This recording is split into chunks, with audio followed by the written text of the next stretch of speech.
Beli Azwar Reset. Abang Jeb nak bagi power sikit lah. Bagi lari ni motor. Ini kalau nak bagi lagi, bukan exhaust ni, cari exhaust yang lebih kurang lah. Yang lubang besar sikit.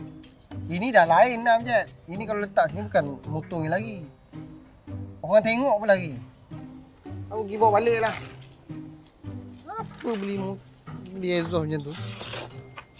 Alah. Tak tahu buat cara tak tahu. Kalau tak nak, tolong cakap je lah. Dengki lah tu. Dengki apa benda?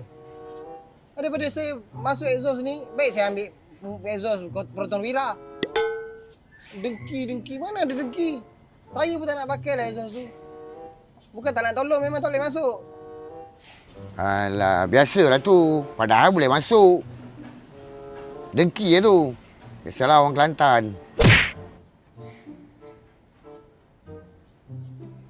Apa? Asal orang Kelantan je nipu. Asal orang Kelantan nipu.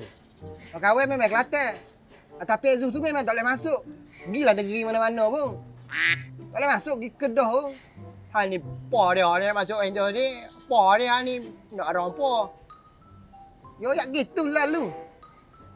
Tak usah duk main orang Kelantan gitulah memang tak boleh masuk.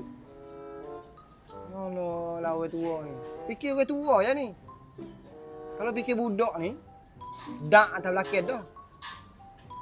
Alah. Kalau tak nak tolong, tak apa lagi. Tak payahlah nak cakap Kelantan. Bukan abang faham pun. Macam ni lah Majid. Saya memang tak boleh nak tolong. Azwar Reset nak masuk motor 70 memang tak boleh. Memang saya tak boleh nak tolong. Kalau Abjad rasa boleh, Abjad cari pemain lain lah. Saya pun buat motor untuk saya je, suka-suka je. Nak buat motor orang saya tak berani lah. Tak berani lah, tengok exhaust pun tak berani. Abjad cari orang lain lah. Sorry lah Abjad, kali ni memang saya tak boleh nak tolong lah. Dah agak dah. Tak pandai cakap tak pandai. Cari Aboy lah, Aboy. Aboy mesti boleh punya. Aboy nampak macam tu tapi buat modified ni, ni dia. Dia lelaki.